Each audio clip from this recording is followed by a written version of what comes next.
What's going on? Brian Tong here, and welcome to the Apple Bits for everything good and bad inside the world of Apple. And where are you at after the WWDC 21 keynote? We've had some time to digest this. Are you good? Are you bad? Are you happy? Maybe a little sad, because I think that's a little bit of all of us right now, a combination of those feelings. And look, I know so many of you felt let down because there were no MacBook Pros. The rumor mills and leakers, they set our expectations like really high, and yes, I was part of that, but I do make it very clear in all my videos that we might see it. I don't use any of these words like confirmed or official. And surprise, the only one who really knows is Apple. So, hey, maybe we'll see a follow-up announcement in the next month, but even if you feel disappointed, just like shake that all off, okay? Like shake it all off just because your expectations were not met that were based on non-official rumors. So what we're gonna do here is we're gonna evaluate WWDC 21 for what they did bring us, and then how significant some of these changes are for Apple users. And it always does come down to the user. Obviously, some features that matter to me won't matter to you, and some that matter to you won't matter to me. So I'm gonna cover a lot of stuff here. I can't cover everything, but we're gonna get to the big stuff. Now, take a moment, think about this. If you rated this WWDC for yourself from a scale of 1 to 10, what would you give it right now? You know, I've taken some time to think about this. I'm now kind of leaning more like 5 or 6. Maybe 6. I guess, look, I'm calling it a 6, and this is not because there were no MacBook Pros. Like, during the keynote, I was jokingly tweeting that during the first half hour of it, that I wasn't watching WWDC, but more like AADC, as in the Apple Android Developer Conference, because iOS 15 just brought a whole lot of features that we've seen in Android to Apple users for the very first time. Now, there were a lot of good things at the keynote, but I have to start with the biggest letdown for me. You think you know what it is? Because Apple, they did nothing to show us that they remotely care about unlocking the power of the M1 iPad Pro. You know, I've loved the iPad Pro from day one. I'm a day oneer. You know this already. And in my review of the current M1 iPad Pro, my reviews just said, hey, the upgrades are great. You get the M1, the mini LED screen, the Thunderbolt port, the 16 gigs of RAM on a 1 terabyte or higher configuration. But they are higher end features really geared towards digital artists, content creators, and professionals. You know, I kept throwing around the phrase, Apple made the iPad Pro more pro for pros. So the hope was that, hey, we would get features that would finally take advantage of the power of the M1 and the iPad Pro. None of that happened. Like, nothing. You know, we get widgets on every page. That was a feature that honestly should have been there on day one with the iPhone last year. We got some larger ones, but this is a refinement. They added the app library for organization. Again, a feature that is really a carryover that should have been there with iOS 14. You know, they talk about the iPad being its own thing, but this year it brought more iOS to the table than anything else. Multitasking has been redone to make it easier. You can tap on the top instead of always kind of fiddling around and dragging from the bottom in a clumsy way that even I would screw up. It is refined, but your brain will still have to learn some new gestures to manage this. And then there's the shelf that manages all windows that are open for a specific app. Look, I'd rather see all the different split screen setups or workspaces I've made, similar to maybe what's on a Mac. And this whole thing is a refinement. But again, you can do this on any iPad from, I guess, at least the past 3 or 4 years. You know, they showed off Quick Note, but I don't have an Apple Pencil in my hand at all times. Also, holding an iPad in the air with one hand and then writing on it with the other, that is not easy to do, people. Try it. So my man Will has some freakish super hand strength right here. And I'm not a developer, but I'd love to hear what developers out there think about bringing Swift Playgrounds to the iPad to build apps on a tablet. You also got to throw translation in there, another iOS feature, but that's what we got for iPadOS 15. Even the slide, you know, that they show at the end sometimes brings to light other nuggets, but no, there is nothing here related to the Pro. You look back and the first iPad Pro came out in 2015, and we're still waiting for Apple to create some semblance of a professional workflow with their signature Pro apps 6 years later. Yo, like, I'm not hoping that they do the iPad Pro right anymore. This is a product I've loved and continue to want more from because it can do so much more. They packed these amazing specs in it in 2021, but they're treating it just like every other iPad. And until they take the iPad Pro seriously with features that match its price point that are also worthy of its name, that's a bad Apple. It's like, Apple, really? Because, this is what it feels like you did to me. And my love for the iPad Pro. And to be fair, iPadOS did get better. It didn't do anything groundbreaking, but still, it's completely ignoring the fact that it has the same power as a fully loaded MacBook Pro 13-inch. And it's a damn shame, but I'm honestly still getting over the sting of it. It's like when someone you love breaks your heart a little and, you know, you just have to deal with it. And it's not like you're leaving or going anywhere, but it still hurts. And I don't want to hurt anymore.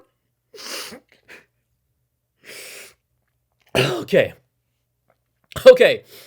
Let's jump around the keynote and talk about arguably the highlight of WWDC 21 that I might not even use, but I hope I do because it looks so badass. Universal control and macOS Monterey. It sounds so classy, and this is straight up some sorcery or magic where devices on the same iCloud account, whether it's a Mac or iPad, can auto-detect each other when they put them down side by side. You need to start from the Mac, but you can move the cursor over and use the iPad with the keyboard and mouse you're still using to control an iPad. Now, this is different from Sidecar, which is used as a second display or to mirror each other. With universal control, you can actually use the gestures to control the iPad like you would if it had a Magic Keyboard connected to it, but you're using the Mac's keyboard and mouse or trackpad. Now, you're also able to take assets from one device to another as if they're connected. I mean, this is bonkers, and that's a rad apple. Yeah! Also, if you're rich and you like showing off, if you have, over $6,000+ of hardware, you can use 3 devices for universal control and drag and drop content from one side all the way to the other. Now, I don't know how often I'm going to use this in my personal workflow, and maybe I won't, but it's still the coolest thing that I saw in the entire WWDC keynote. You know, more of those things. Okay, in macOS Monterey, Safari gets a facelift. I love the more minimalistic look, the ability for the page color to integrate into the whole web browser. Tab groups, a cleaner implementation of kind of like bookmarks folders, and we're gonna have to see what extensions it supports or doesn't, but I'm liking this cleaner Safari along with its power efficiency. Hey, maybe it's time for me to make it my primary browser on the Mac over Chrome, or should have I done that like a long time ago? I don't know. I would say some solid things happened in Monterey, but let's jump over to iOS 15 where the keynote started, and a lot of these features are also on the other OSs because really, the iPhone and iOS is the center of the Apple universe. Even macOS is more like iOS than it's ever been before. So let's hit on some of these big features and themes. I use FaceTime a bunch, so I love bringing spatial audio to the app. And we'll see how good voice isolation is. They had that leaf blower in the background or even using wide spectrum. All this looks pretty cool and sounds promising. And if you leave right now, like, I totally understand. But there's also a new grid view, and if you want to look fancy, there's portrait mode for FaceTime. These are all small tweaks, but combined, they make the FaceTime that I use all the time even better. We also have Apple. They're trying to take a slice out of the Zoom and web conferencing pie by sending a FaceTime link to schedule a meeting time. People on Android and Windows can join in from a web browser, and was Apple just trolling by making it look so bad on those phones? But then this got me thinking, because messages for Android was rumored, it didn't happen. But why not develop an app with messages and FaceTime built in so Android users don't have to use a web browser to join the conference? And I'm not saying that it's going to happen, but Apple Music is on Android already, so that's not too far of a stretch. And let's be real, some of you just want to fix for that one friend in your group chat who makes the group chat use green bubbles instead of blue. Messages on Android would fix that too, but it'd also be a way to possibly lure even more people over who get comfortable with that taste of the ecosystem. Like Justin Bieber once told me, never say never. Never say never. In fact, here's the photo that he actually signed for me when I met him at CES. So it actually says, like, he signed it to say Brian, and then it's JB there. Never say never. All right, their new one here, SharePlay. This would have been a huge hit if it was released during the pandemic. It's still going to be useful, but not as useful as it could have been 6 months ago. You can listen to music and share it, watch videos, or even share your screen together. My mama just got real happy because now there's an even easier way for me to troubleshoot her computer for her at any time. Thanks, SharePlay. I don't get why they focused on showing people using SharePlay over video while holding their phones up. I'm not going to watch a show or a movie holding my phone up the entire time, and look, I work out. Like, they should have shown it on an iPad where it makes more sense, but I get it. Their top selling product is an iPhone. By the time it comes out in the fall, though, we will hopefully be clear of this pandemic, and if we are, This is great for long distance relationships, but I don't see myself using it that much. Now they're opening up the SharePlay API to third-party apps like Disney Plus, Hulu, and HBO Max, and we'll see how elegant it can be with them. Because on a desktop, like 2 windows staggered like this, for SharePlay, no. That is not the answer for me either. So I'm pretty lukewarm on this feature. Now messages get the ability to share more content and access it more easily between people you care about. Nothing game-changing here for me. It's also funny how Apple is one of the biggest companies responsible for us being so connected to our phones, and now with their new Focus feature, they want us to find more balance between work and life, because there's a lot of people that have a problem with just putting their devices down and being in the moment. Like, you'll have different profiles for what activity or state of mind you're in, and then you can get notifications delivered to make sense to those different profiles. If you're on personal time, it can be limited to friends and family, or your work profile allows notifications from all work apps. You can set it on one device and it applies to all your devices. It's an attempt to prevent us from being distracted from the very device Apple put in our hands. Oh wait, hold on. I just got a notification here. There's still no calculator app on the iPad? What kind of sick world is this? Now the coolest, most useful feature in iOS 15 for me, live text. And yes, Google Lens has had this. It's not original, but it's new for Apple users. Take a picture or a screenshot, and wherever you see text, you can copy, paste it, or interact with it, look up a business, or click on a link.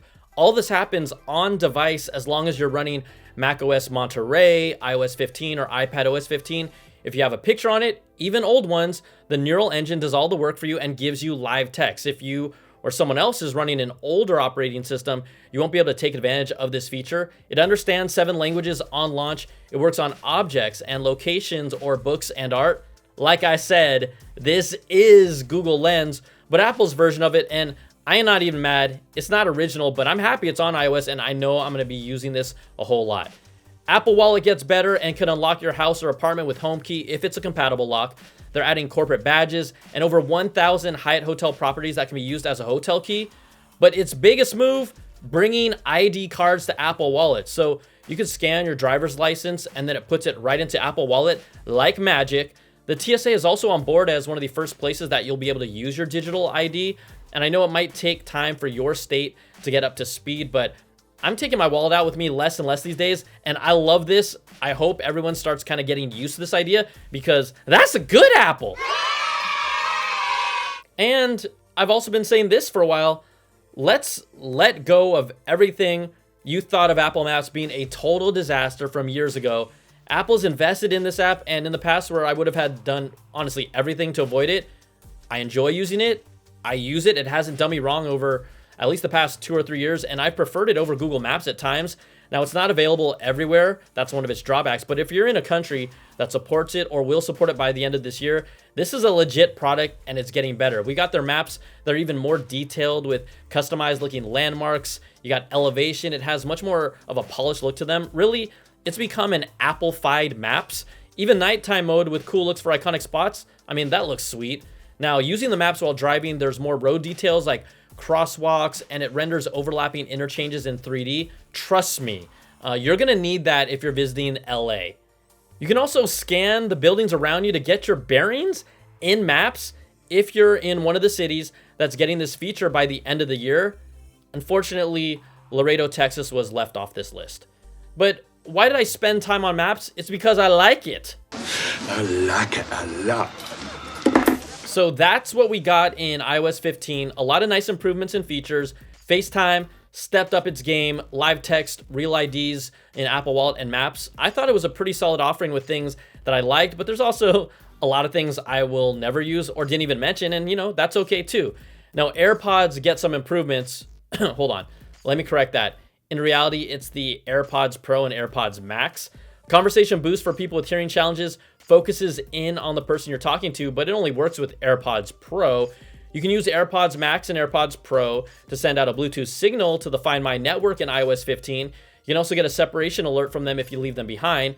And if you have any standard AirPods, none of these features are coming to you. But the big one, what we have all wanted from the beginning, spatial audio is finally coming to AirPods Max and AirPods Pro when you're watching content on Apple TV and on Macs. I love this, but these are features, I'll actually use that make what I have even better. And again, I'll actually use them unless you have regular AirPods. Dolby Atmos for Apple Music is already starting to roll out, and it's a lot like 360 reality audio from Sony. Not everyone has had much experience with it, but to hear this sound and for it to really come alive, it's really all about the mix and making this, music and sounds and voices feel like it's from different areas in your listening space. You got different genres of music that can help this music format sound better than others, but it also can be hit or miss. Now, if you have AirPods Max or AirPods Pro, everything you heard here is a good Apple. And if you just have regular AirPods, you're a sad Apple. Aww. Now, let's go to one of my other favorite devices here, the Apple Watch and watchOS 8. It can be hard to get the whole picture because new hardware typically comes in the fall for Apple Watch that unlocks new features, especially here. A new mindfulness app has the breathe exercise that gets a new animation. Whee! The reflect exercise also has a new animation that you aren't supposed to be looking at when you're reflecting. The sleep app now measures respiratory rate. It's always good to get another metric, but again, it doesn't appear to lead to any actionable recommendations or deeper sleep metrics that other apps still have and do better. There's new Pilates workouts and Tai Chi in watchOS 8. The Music Artist Spotlight series for workouts is taking exactly what Peloton has been doing for a while and copying it. And I'm not sure why they spent the longest amount of time on photos for Apple Watch. I don't know about you, I never look at photos on this little tiny screen. Like, it is teeny tiny. Almost everyone is using their phones first because of the bigger screen, and guess what? Most people have their Apple Watch connected directly to their phone unless they are setting up the Apple Watch to be independent from the iPhone, the number one thing that I've asked for them to do. They spent more time on messages, and I just use voice dictation because it's too tedious to hand scribble every character and then correct mistakes. I also will not be searching GIFs on that small tiny screen, so maybe Apple Watch is gonna be eventually free from the iPhone if they're trying to push people to use it independently like this. I just think it's clumsy and not as easy to use if you have this right next to you. Now, two features I would use the most came on the final slide. Multiple timers on the Apple Watch. I believe that would be a first anywhere on any Apple device. Correct me if I'm wrong, but is multiple timers really limited to just the Apple Watch? Apple, really? It also looks like you can find items from the Find My app directly on the Apple Watch, and that's going to become real useful once in a while. So the two features that make the biggest difference for me weren't even in the presentation. They were on the slide. All right, we head to the home, and the new home key to use your phone or watch is nice. We talked about it. Nothing groundbreaking, but it does, again, kind of keep you in this ecosystem doing all these things in different ways, specifically on Apple devices. I already told you I'm not too hot on SharePlay with your iPhone for watching shows or movies, but the For All of You feature that recommends content based on all of your family members' preferences, it does sound good in theory. We're gonna have to see how it plays out, but is it only limited to Apple TV Plus content, or is it gonna extend to all services? But then they did this. Now, when you're ready to watch something, you want it to sound amazing. So this fall, you can select HomePod Mini as the speakers for your Apple TV 4K. I'm sorry, but the HomePod Minis sound anything but amazing. They're good for their size, but individually, they are not amazing. And two paired together, they aren't either. Come on, every single person at Cupertino knows this too. That's a cray-cray Apple. Man, the apple juice must be that good. Like, you actually had an amazing speaker that you discontinued. It's called the HomePod.